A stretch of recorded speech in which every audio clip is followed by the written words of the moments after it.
Michael James is a star. You want more than that? No, stop there. Michael James is in the Department of Educational Leadership and Higher Education at the Lynch School here at BC. He's also director of the Institute for Administrators in Catholic Higher Education at BC, and he also serves as for his resident director. So what part of purgatory are you liberating as the resident? Yeah, so I'm a resident minister in the Avenue. So that is Boutte Hall, Gabelli, and 66. Largely junior, senior population of students. And my wife and I have lived in Gabelli now. This is our 4th year. Great.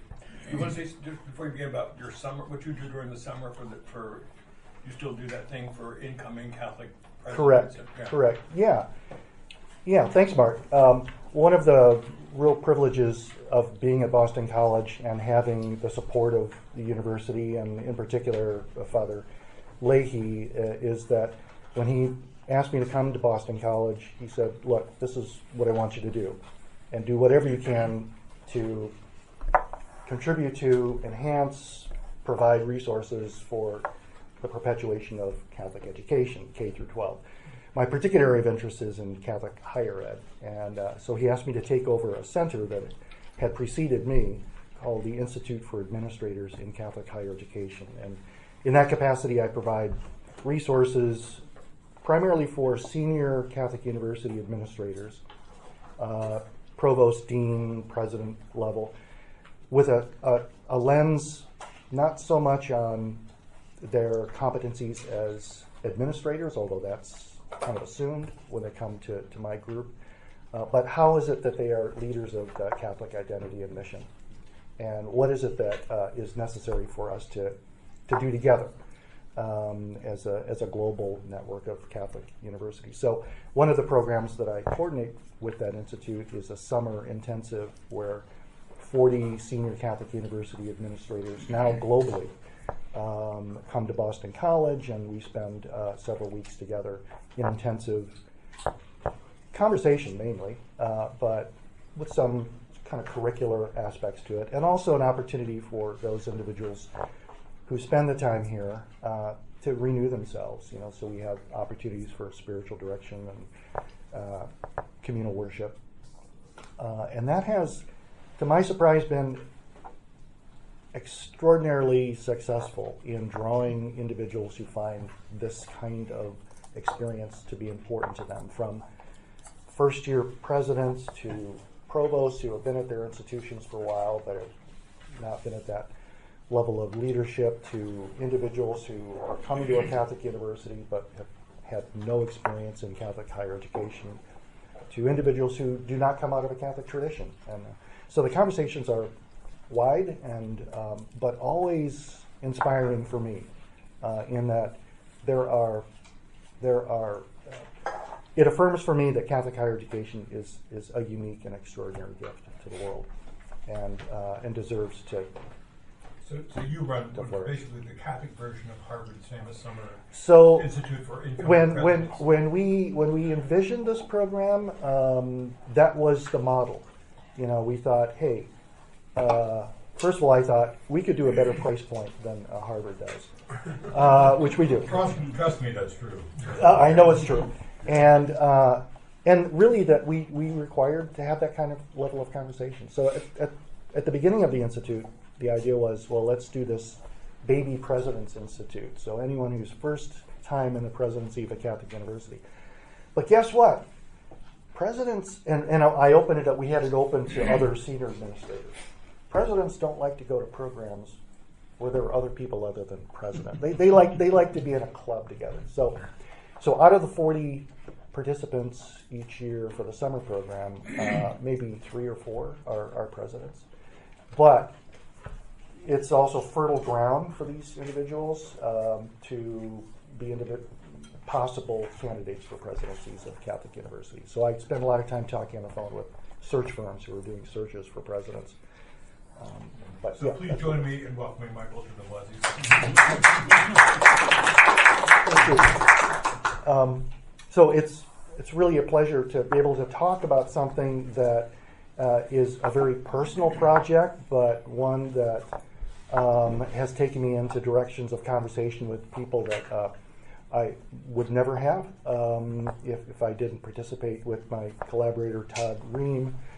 I was telling Jim that one of the motivations for writing this volume about Father Hesburgh, of which there have been a lot of things written, is that the Hesburgh archives were opened up to scholars with some funding available through Notre Dame in about 2017-18.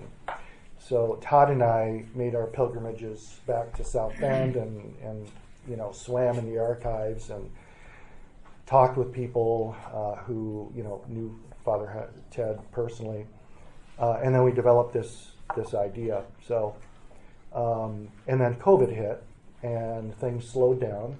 In fact, two of our collaborators who were asked to write essays for the volume during that time passed away.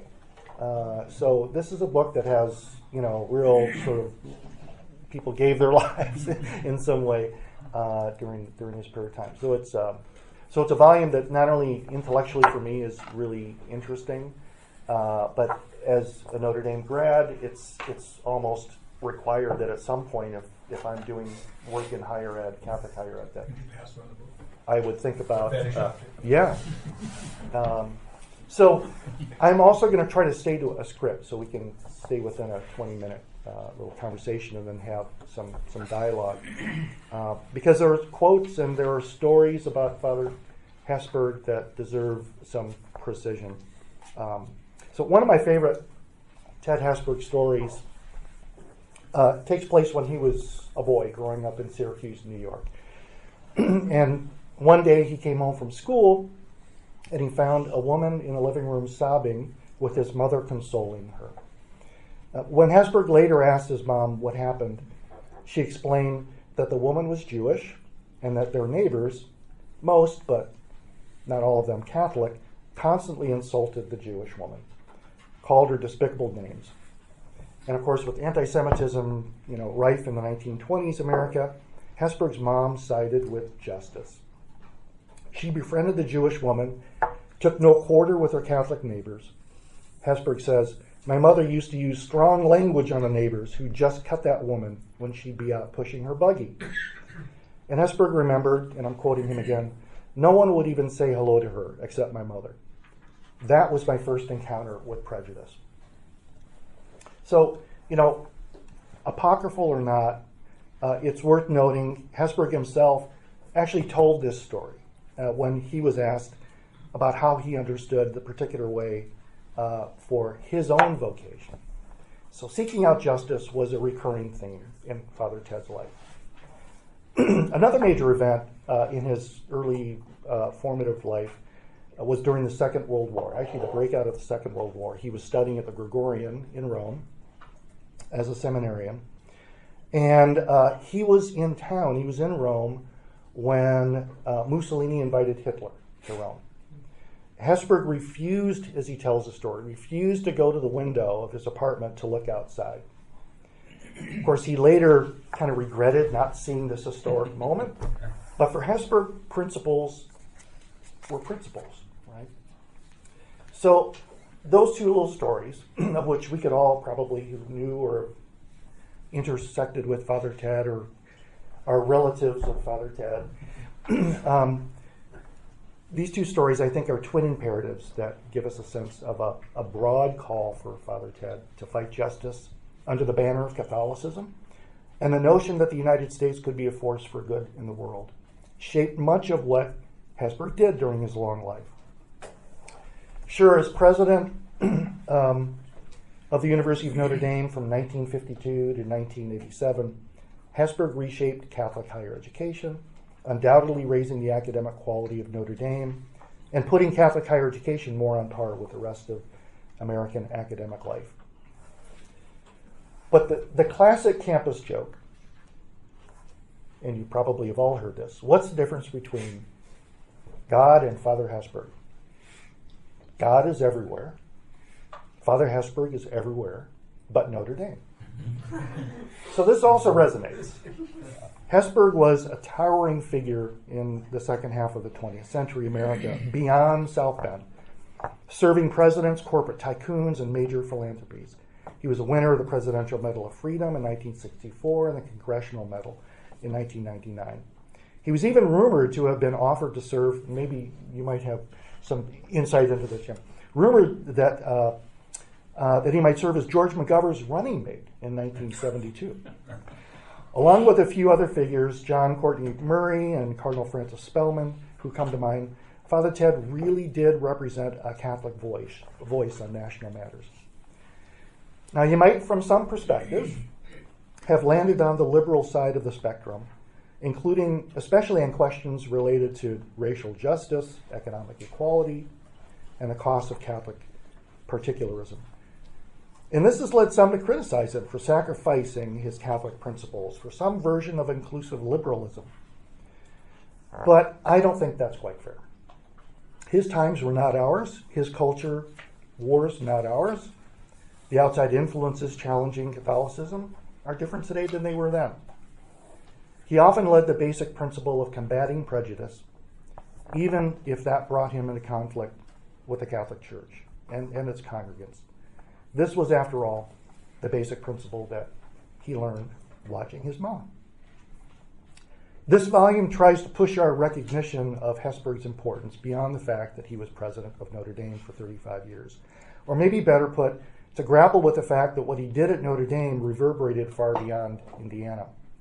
This volume assesses his role in developing our ideas surrounding civil rights, science and technology in contemporary societies, foreign relations, the Cold War, religious pluralism, the Catholic place in the modern world, and more. We don't shy away from theology in this volume, but we don't dwell on it either.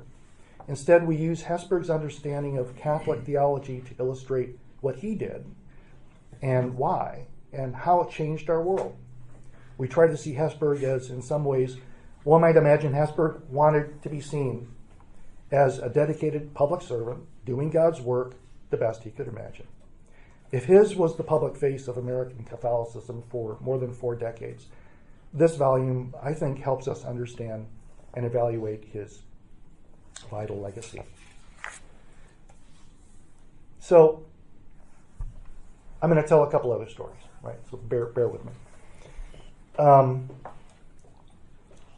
Hoping his words would prove false, Ted Hesburgh, then the nation's most widely recognized Catholic priest and university president, took the lectern in 1981 to offer the commencement address at the University of Michigan.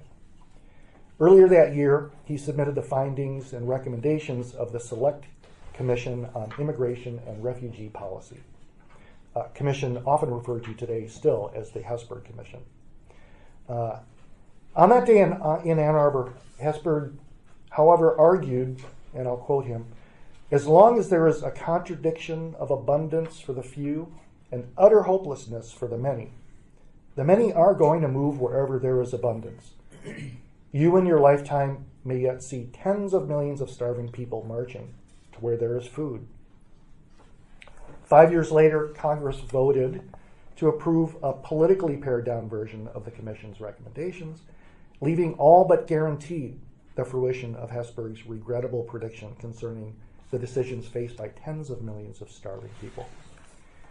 Regardless of where we might fall within a political landscape defined by an historically unprecedented, currently spirit of fragmentation, no one would question that immigration is a matter demanding urgent attention to this day. A little bit about fragmentation and Hesburgh as he embraced it. In response to that spirit of fragmentation, though, Newton Minow, who was a Chicago attorney and at one time a president of the Federal Communications Commission, wrote an article in the Chicago Tribune in 2018 titled, "Where Are You When We Need You, Father Ted?" Part of the problem, as Minow viewed it, was that, and I'll quote Minow here, "Ministers, priests, rabbis, and imams seem to have abandoned their role of moral leadership and are missing in action." In contrast, Minow believed Hesburgh was a tireless advocate for justice grounded in his belief that every human person is a res sacra, a sacred reality, and as such is entitled to the opportunity of fulfilling those great human potentials with which God has endowed us all. As a result, deriding your enemies, regardless of their politics or even the depth of their depravity, was simply not an option for Hesburgh. In Minnow's estimation, Hesburgh was always willing to compromise, but only so far, and never about fundamental principles. Instead of viewing compromise as the default and fighting as a last resort, it seems the reverse now rules our day. But in response to this, Minnow beckons citizens to consider Hesburgh's belief that the very essence of leadership is that you have to have vision. You can't blow an uncertain trumpet, Minnow writes. Well, the trumpet Hesburgh blew was neither uncertain nor limited to immigration. Over the course of his 35 years as the university's president, Notre Dame doubled its enrollment, added 40 buildings, grew its endowment from $9 million to $350 million, increased student aid from a total of $20,000 to $40 million, and upped the average faculty salary from $5,400 to $50,800. But beyond the campus, Hesburgh also served on behalf of the Vatican as its representative to the International Atomic Commission and as the head of the Vatican's effort to establish what became the Tentur Ecumenical Institute in Jerusalem. In addition to accepting President Jimmy Carter's request that he chair the U.S. Select Commission on Immigration and Refugee Relief, Hesburgh also accepted President Dwight D. Eisenhower's request that he serve on the National Science Board and the Civil Rights Commission, as well as President Gerald Ford's request that he serve on the Clemency Board. Although such efforts contributed to Hesburgh being the most widely recognized Catholic priest and university president of the 20th century, their sum does not explain what defined him as a person, and in turn granted him a vision to lead. I assert that Hesburgh's calling to the priesthood defined him, and in turn how he viewed all the challenges he faced over the course of his life. Assessments of his legacy begin with an understanding of that calling, and then move toward grappling with the historical significance of his varied efforts. So there are plenty of things you can read or have read about Father Hesburgh, both published by himself and others, and memoirs, and many of them are still in print, some of them are not. But there were three, after Father Ted passed away in 2015, there have been three memoirs written. In 2016, Robert Schmuel, a journalist and recently retired from the American Studies faculty, wrote a book called 50 Years with Father Hesburgh, On and Off the Record. I recommend that. It's a good book. This one is a little more kitschy. In spring of 2017, Digger Phelps, the coach of the men's basketball program for 20 years, from 1971 to 1991, published a book titled Father Ted Hesburgh, He Coached Me. And in spring of 2019, the book that maybe many of you are more familiar with, Father Bill Miscampbell, Holy Cross priest, historian at Notre Dame, published American Priest, The Ambitious Life and Conflicted Legacy of Notre Dame's Father Ted Hesburgh. And although I think Miss Campbell's memoir proves to be the most comprehensive of the three, and Bill is, I hate it when people say these things, but Bill is a friend of mine. I knew Bill when he was in the seminary. I was in graduate school at the time. And Bill would describe to me over a decade how he was having these conversations with Father Ted. And he would go to Father Ted's room, pour him a little glass of whiskey, let him smoke a cigar, and then he would let Ted just talk. And so he's got all of these recordings. So it was, I know that for Bill, this was an opportunity to be in community with his brother, Holy Cross priest, and a great love and admiration. Nonetheless, the book that he wrote, it does break, arguably, sort of out of the mold of hagiographic, memoirs that define many of the previous biographies. But on a less productive level, I think Ms. Campbell's criticisms arguably stem from a rather socially and politically conservative assessment of Hesburgh's legacy. And that's all I'll say about that book. It's a great book, actually. In relation to his own books, Father Ted, only one is still in publication, God, Country, and Notre Dame.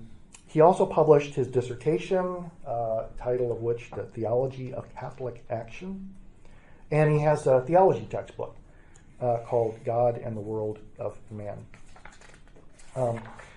But Hesburgh then published a collection of 6 essays, and these are the things that I found really most fascinating in his archives. 6 essays that he delivered at Notre Dame during the first years of his presidency, under the title Patterns for Educational Growth. And in many ways, these 6 lectures provide the template or the roadmap for the way in which he would lead Notre Dame. Perhaps the most diverse collection of Hesburgh's writings is found in a series, and there are 5, of pamphlets that the University of Notre Dame published and mailed directly to friends of the university, known as Thoughts for Our Times. Fascinating insights into the varied ways in which Hesburgh was considering the important themes of the day. And these were published in 1962, and then 64, and then 67, and 66, 67, and 69. And I think they offer really an excellent example of Hesburgh's thinking in those particular years, in what would be expanding ways in which he was making a contribution: science, technology, human rights, and so forth. So, what about this little book here? What does it contribute to these other memoirs and other memories and Hesburgh's own publications? So we wanted to. Todd Ream and I, we wanted to do an assessment of the significance of Hesburgh's legacy in 8 particular areas that we think he had significant influence, and try to put together an objective record of his influence. So the 8 areas that we reflect on are the church, higher education, science and technology, civil and human rights, foreign relations and peace, service, athletics, and leadership. Each of the chapters has a sort of 3 distinct approaches to these varied topics. The first is that each offers details concerning what Hesburgh accomplished in that area. Second, we look at the contextual sort of comparison, the details concerning what Hesburgh accomplished in relation to the particular period of time in which these things were happening. And the third, we do a record of achievement compares with what other individuals who lived at that same period were accomplishing in these areas. So that was our sort of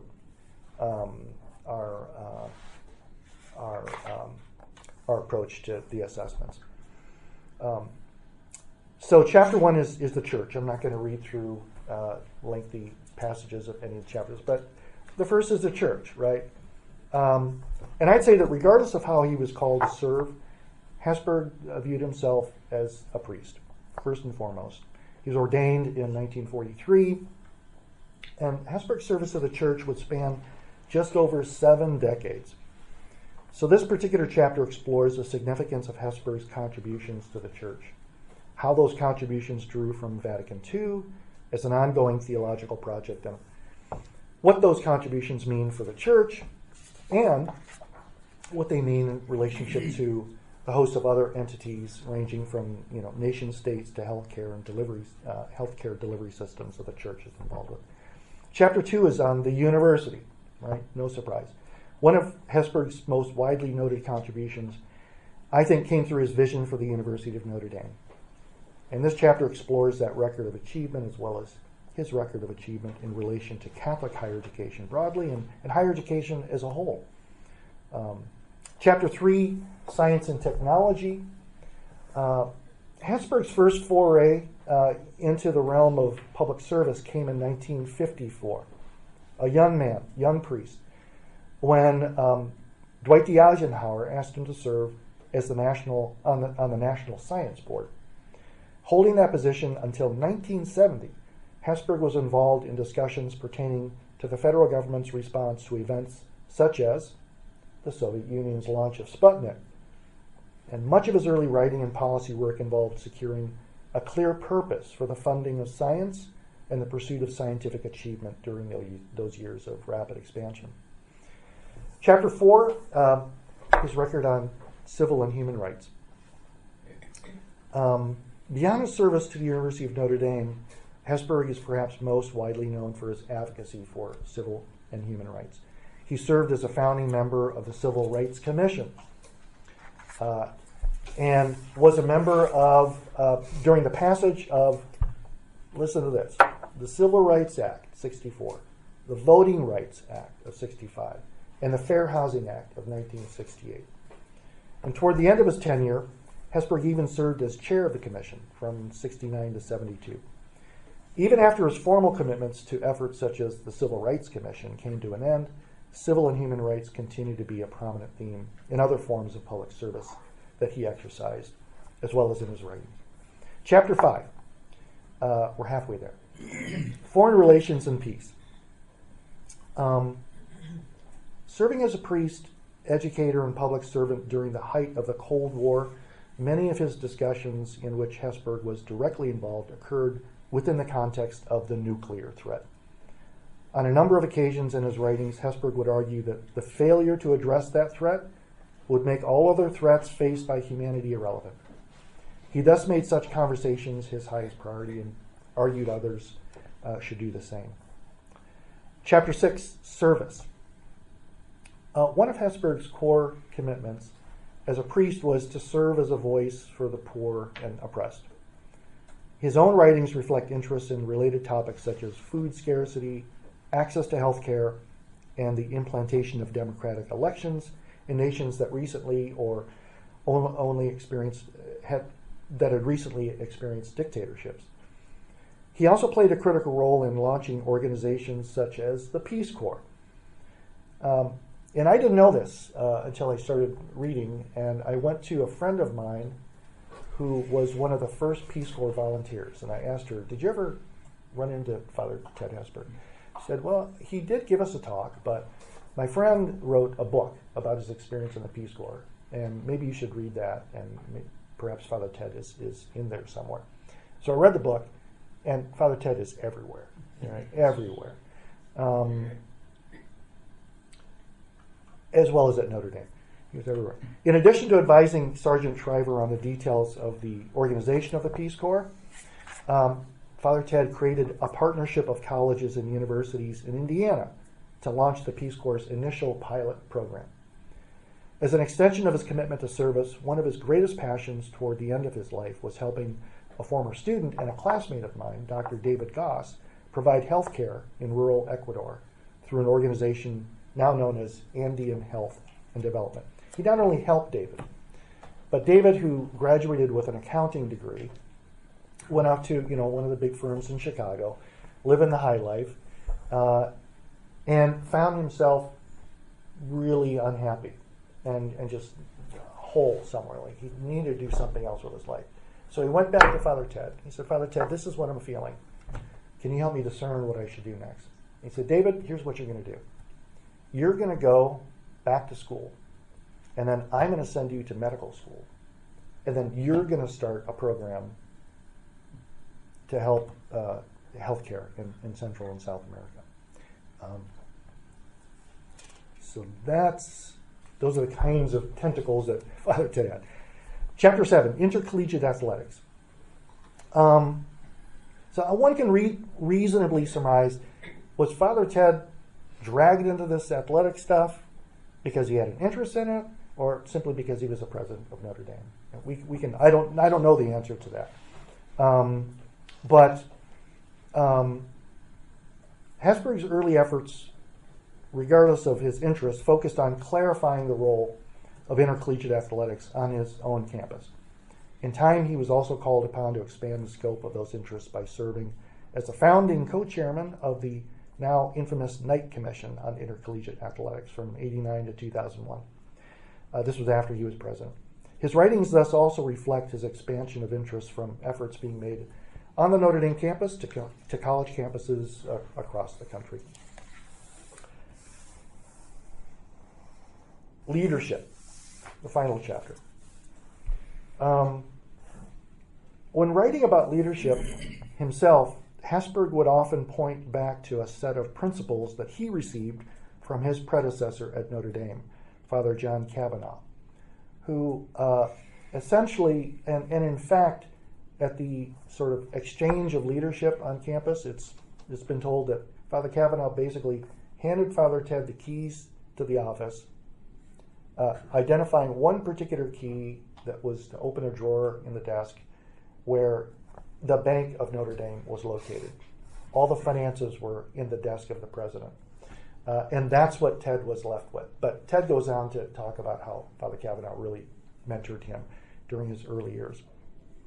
But in many ways, Hesburgh's record of achievement arguably set a new trajectory of leadership for priests, educators, and public servants. He viewed his own efforts as an educator and public servant as an extension of his calling to the priesthood, but he did not believe those efforts were the sole province of priests. Much of his life was thus spent empowering lay people to serve in such capacities, including the transferal of Notre Dame's own board to a lay board, and admission of women to its undergraduate program.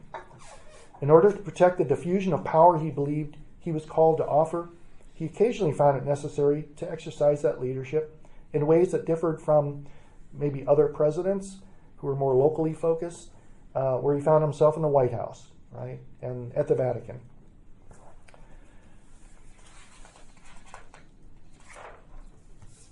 So that's the volume.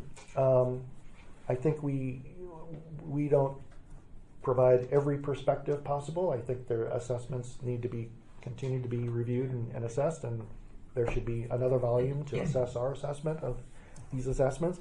But I'll leave you with these final thoughts that sort of 4 takeaways in my sort of participation in this project. 4 takeaways that sort of inform, I think, my own life, my own practice, my own participation as a faculty member at a Catholic university, learning more about Father Ted's varied legacy. And it's this idea of Father Ted as a prophet, right, blowing a certain horn, and that kind of leadership and clarity, I think, is something that I attend to, I observe, I look for in our leaders. But above everything else, I think my collaborators in this volume would agree that Hesburgh's legacy is vast and varied. And it bore witness to the potential harbored by, I think, intellectual dexterity and the invitation to collaborate. As detailed in a number of the chapters, Hesburgh did not originally perceive components of his calling to be in areas such as science and technology, civil and human rights, or athletics. But when conjoined with his formation as a theologian and the ability to learn how to learn, I think Hesburgh's willingness to serve where needed led him in these myriad directions. And as a result, popes, presidents, even chief officers for both for-profit and not-for-profit organizations, including the heads of Chase Manhattan Bank and the Rockefeller Foundation, came to depend on his counsel. So when looking across the chapters, there are these 4, I think, critical components of Hesburgh's life that prove worthy of noting. First, Hesburgh's willingness to offer his counsel in such ways was not an aberration of his calling to the priesthood, but in contrast, the direct result of it. In fact, in the opening pages of God, Country, and Notre Dame, Hesburgh writes, "I want nothing else, have never wanted anything else, never been anything else but a priest." Adding to that understanding and to what compelled him to be of such vast and varied service, Hesburgh contended, "The Holy Spirit is the light and strength of my life, for which I am eternally grateful. My best daily prayer, apart from the Mass and breviary, continues to be simply, 'Come, Holy Spirit.'" I think no better prayer, no better results, much light and great strength. Second, I think understanding Hesburgh's commitment, for example, to say Mass on a daily basis, a commitment dating back to his ordination as a priest, nurtured his understanding of both priests and the contribution of lay people in the church as mediators wherever they were called to serve. So, in his dissertation, The Theology of Catholic Action, he proposes this mediatorial mission of Christ, and that it is not for the ordained, but it's for all in the church, for all who are part of the supernatural organism of the body of the church. Third, Hesburgh believed that as the church's language, theology was also the language of mediation. And in contrast to sort of religious and ordained, Hesburgh believed, and I'm quoting him, the layman is in perfect position to mediate. As a member of the church, he is in the spiritual order. And as a layman, he is, by definition, in the temporal order. And then Hesburgh went on to argue, again his words, the layman must understand his position, the true inner nature of the problem, and have the power to act. And this is where we leave history and enter theology. So for Hesburgh, lay people like religious must have an awareness of and appreciation for the language of mediation in order to understand what good they are called to pursue. And fourth and finally, the proper practice of, I think what I take away from Hesburgh in this assessment is that the proper practice of theology was what religious and lay people alike needed in order to reflect on what intellectual dexterity and collaboration could offer. So Hesburgh understood that with philosophy as its appointed aid, theology could properly order relationships the disciplines were called to share, while also giving them an appreciation for the end or purpose of such relationship. When addressing the faculty at Notre Dame just prior to the opening of the 1957-58 school year, Hesburgh contended, and I'm quoting him, in the university, however, all these things can be done. Students can learn all that is true and valid regarding God, humanity, and nature. The same students can see the broad sweep of revealed truth in theology and the mind at work in the ultimate problems in philosophy too.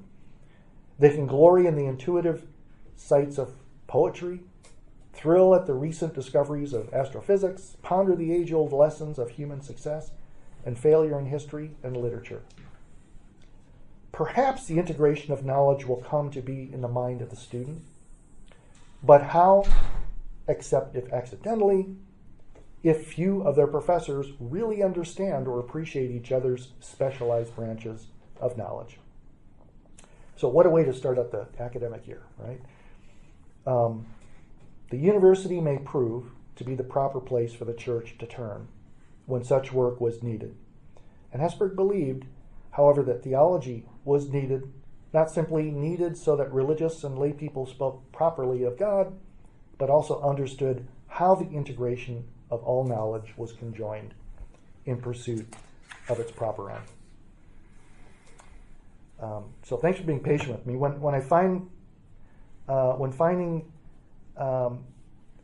Hesburgh finding himself, right, to serve as a prophet, more often than not, Hesburgh preferred his utterances would prove wrong.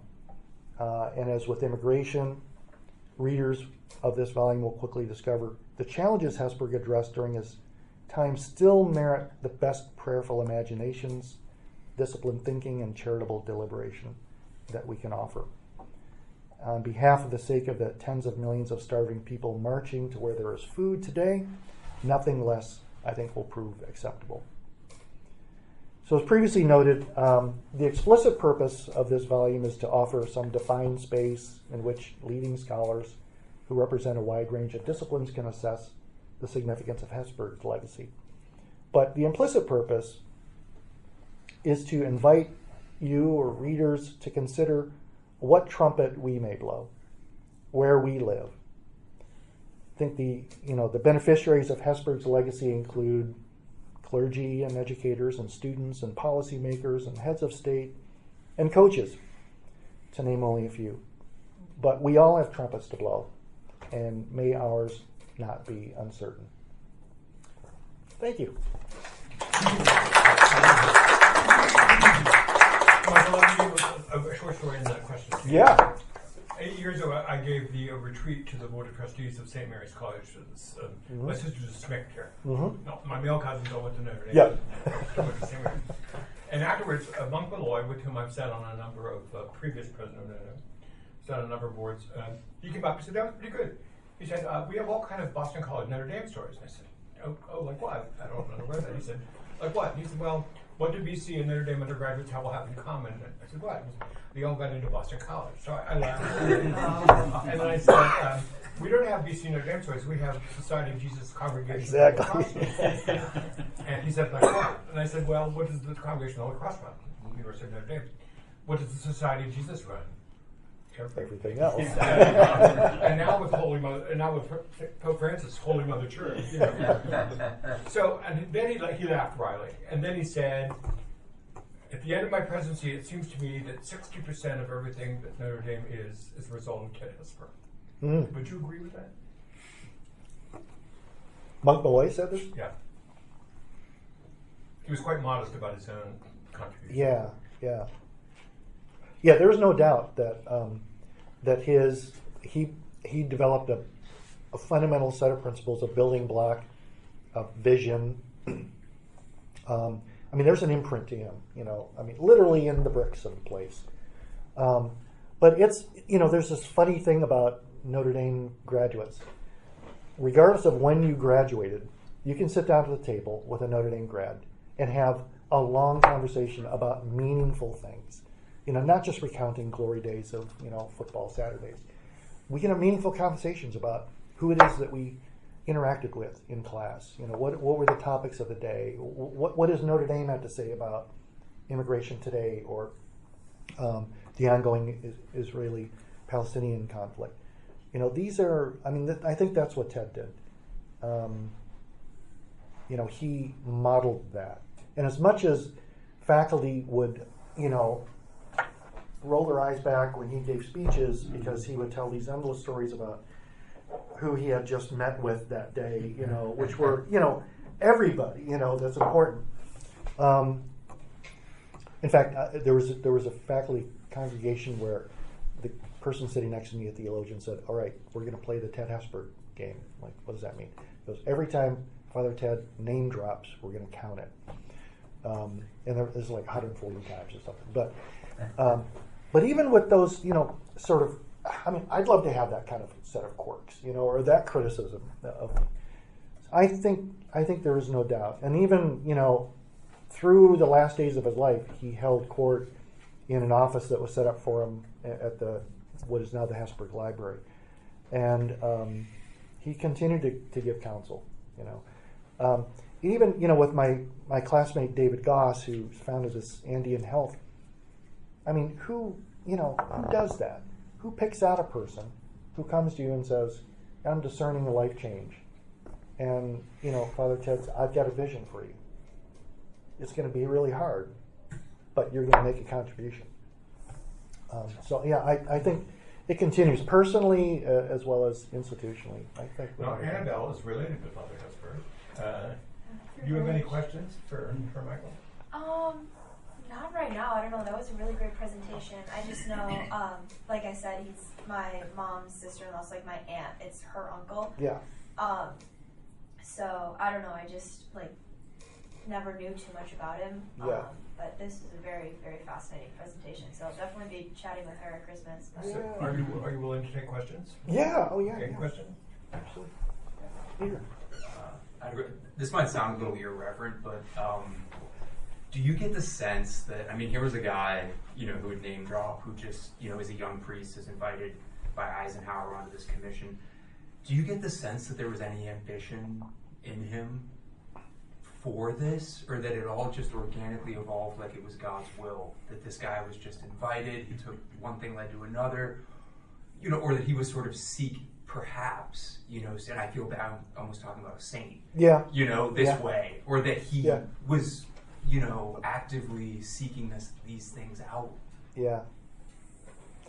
If I'm honest about, how I describe my take on his life, I really do think his motivation was out of, his vocation. Good. And he was offered, to become bishop a number of times. Oh, really? No. in fact, when he became president of Notre Dame, the tradition was that it was a Holy Cross priest of the Indiana province, and that the provincial was also the president of Notre Dame. And when Hesburgh took the presidency, he looked at Father Kavanaugh and he said, I will do this on one condition. I don't want to be the provincial. We need to separate these responsibilities. Now, did he see what was necessary for him to spend his focused time on developing Notre Dame and not having to deal with the administration of the congregation? I don't, maybe. But he understood somehow that there were some separations of specialties. He was offered all kinds of things. I think he really found himself, that this was my calling, and this is where I want to do it, and Notre Dame is the vehicle through which, I'll do it. Was he ambitious? Probably. The guy spoke 9 languages. Was he ambitious? I don't know. He was certainly curious, and he was certainly motivated out of a sense of, spirit of service. I never knew Jim O'Toole not to have a hard question. Well, I'm thinking about his role specifically at the university. Yeah. He's president for a heck of a long time, especially, I think, for Catholic universities at the time, where not infrequently you were president because you were something else. Right. You were provincial. Yeah. Here you were president because you were the rector of the community. Yes. But I think all Catholic universities in that time span that he's there are remaking themselves into what we would recognize as real universities. Yeah. And in particular, I wonder about his role in reshaping the faculty, or the reshaping of the faculty. Yeah. In that time period. Ed Power, who taught in the education school here and was the great historian of Catholic higher education, said that until the 1960s, to become a faculty member at a Catholic university of any kind, the primary qualification was availability. You're willing to take $5,800. You had probably been an undergraduate there, Yep. and so you were a known quantity. Oh yeah, good old. Remember when he was an undergraduate, and now he's got a master's degree, so we'll put him on the faculty. That was certainly the case here. I presume it was the same at Notre Dame.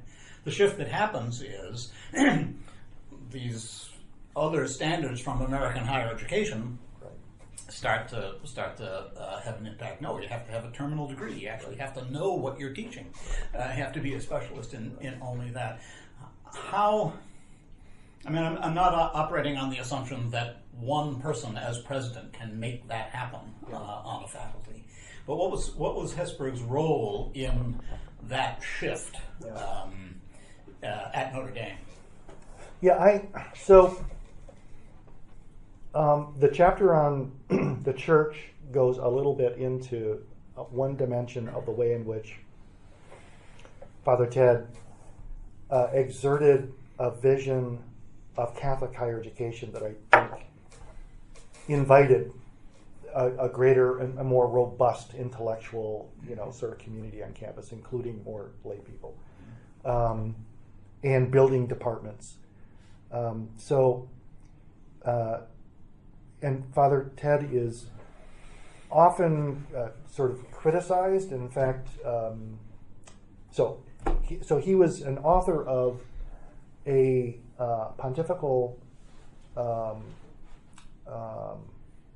letter or a letter from the sort of this western part of the world, in which he was tasked with contemplating what is the future of Catholic higher ed in a post-Vatican II period. Like, what's the future of Catholic higher ed in the next century? And so this piece that he put together with 9 other presidents of Catholic universities, called the Land O'Lakes Statement, I think charts out the way in which he sees intellectual life at Catholic institutions that need to be broadened and have a broader. So I think that's sort of, more recently, I learned that Bishop Barron's was on campus at Notre Dame, and he started out his talk by saying something like, I know I'm here at Notre Dame, and that Father Ted was one of the authors of the Land O'Lakes Statement. He said, I'm more of an ex corde ecclesiae guy than the Land O'Lakes Statement guy.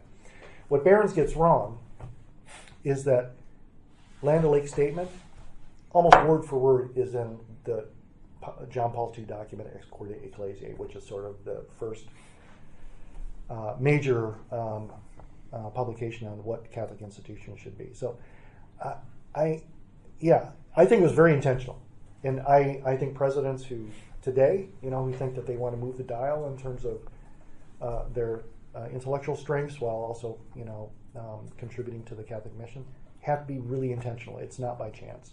And Hesburgh, just by his own personality, was very charismatic and drew people to him. But that's not how you get a faculty. He really had to work at it. One anecdote, I was in Notre Dame and graduated in '69, and it was a period of Vietnam. Yeah. And Notre Dame was not the hotbed like you had at other universities, but you still had some protests going on there. And a couple of incidents where people wanted to take over buildings. Mm-hmm. And, Father Hesburgh came out with this 15-minute rule, I think it was, that anybody that takes over a building is going to be out of the school. So he became the darling of the conservatives. What people didn't realize, and I went to a couple of these masses, he also said masses where people would come up and at the offertory they would tear up their draft cards, and he was very supportive of the people that would go to Canada. So that was sort of the peace that he saw. But you had this for a long period where he was the darling of conservatives. But what he really was is that education has to be foremost. We can't stop on the education. Right. But as you said at the beginning, you didn't see him very often on campus. I think it's a great example of the way that he navigated conflict. He looked for the mediation. So when he gave the 15-minute rule, it was 15 minutes to not occupy the building, not stop business from happening, but let's turn it into a conversation. So it wasn't toss you out into the street and I don't want to see you. It was, how do we turn this into a conversation? At the same time that he was empathetic to draft card burning, he built Notre Dame to be like the Annapolis 2, right? So it had the largest at one time, training officers in the Navy in the country next to Annapolis. So there was a long relationship with the U.S. military at Notre Dame, which also saved Notre Dame's butt right before World War II. It almost went bankrupt and shut down. Yeah, and I don't know whether you dealt with it in your book, but I graduated from Notre Dame in 1972, and Father Hesburgh, I don't think, was adequately appreciated by the students, in part because he was away so much. And there was a movement to have, on the part of the students, to have Father Hesburgh set up as a chancellor. And Willis Nutting, who was the professor in the General Studies program, be the president. Willis Nutting was a very well-liked professor, but would have been horrible with that position. But it just kind of reflected the fact that Hesburgh, I think, was somewhat distant from the students. But I think what really changed was when he made the decision for Notre Dame to go co-ed, which I think was a great decision. Yeah. It improved the university, certainly academically, which was one of the motivations, but also from the standpoint of the social life of the school and whatever. Yeah. It's been great. But I went back for my 50th reunion, and they also had the 50th anniversary of when Notre Dame went co-ed. Okay. And I was just struck by how the women graduates felt so close to him. Yeah. In a way that I would say that the students in my generation really didn't. Right. And that's, I think, because he really made a strong commitment to coeducation and developing a good relationship with women, because it was not easy being a woman at Notre Dame in the early ages of coeducation. Yeah, that's for sure. I have a really close friend. He's since passed away, PhD in history from Notre Dame.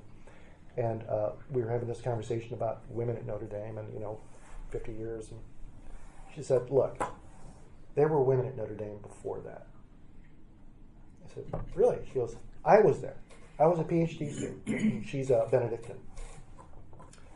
So, women were studying in graduate school. And she recounted how she was in a conversation with a bunch of guys from the department, and they were saying, this change to women at Notre Dame, blah, blah, blah. And she said, who am I? I'm here. I'm a woman. They said, you're not a woman, you're a nun. So there were a lot of growing pains. There's also a beautiful story of there was a group of women early in the co-ed years, African-American black women, and they tell their story, which is a really painful story of coming to Notre Dame. And at the kind of lowest part of their experience, Father Hesburgh came to their dorm and sat down and just offered, what can I do to help you? I know this is not easy. So they felt, as much as they tell a story of a really painful experience at Notre Dame, Father Hesburgh was, they genuinely believed that he was there to support them and that this was worthwhile. And empathy. Michael, I was a student at Indy in the quiet side of the 1960s. Two of my classmates were on faculty, Bill Creer and John Roos. I don't know if you ever came across them. But this is maybe a subject for another seminar. Didn't Father Monin do at least as much for Boston College as Hesburgh did for there's the answer to that question. And maybe it'd be interesting to see how Monin did it without sort of the charismatic Hollywood handsome kind of imperial presence of Hesburgh, but in a low-key way.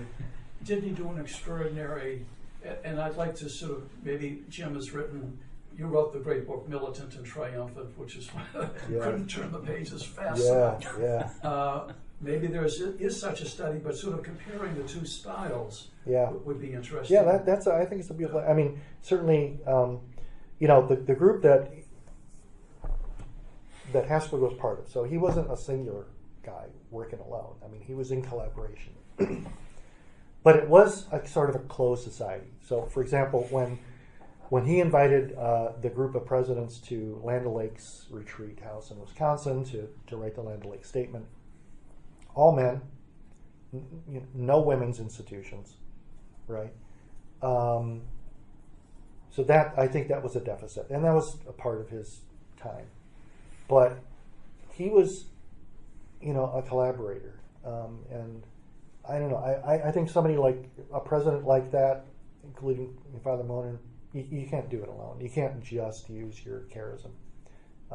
I don't know enough about Father Monin's contribution. I mean, I know about his contributions, but I can't answer that kind of a question. But I would say there are few, if any, left in the country, presidents of any university, with those kinds of skills of Father Monin or Hesburgh. Yeah, I think they probably both, and there were others too, I think they both read the signs of the times. That, what a Catholic university, Catholic college was into the 1950s was still very small, very local for the most part. And I think the biggest change is that they all thought knowledge was this discrete thing. And the school's job is to have the faculty who knew that knowledge put it into the heads of the students who didn't. And once that happened, to a greater or lesser degree, job done. I think by the 60s, they're all recognizing, wait a second, there's all this talk about the knowledge explosion. Some of it is post-Sputnik, but it's more general than that. I think they're all, the readers like Hesburgh and Monin and others are reading the signs of the times and saying, we can't just be what we used to be anymore. These very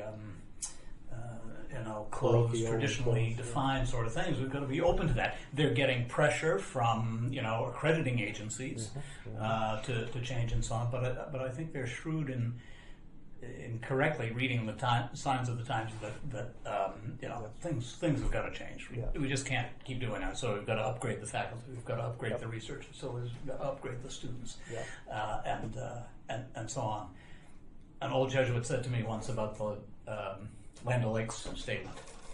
Yeah, that was when Catholic University, that's when they gave away the store.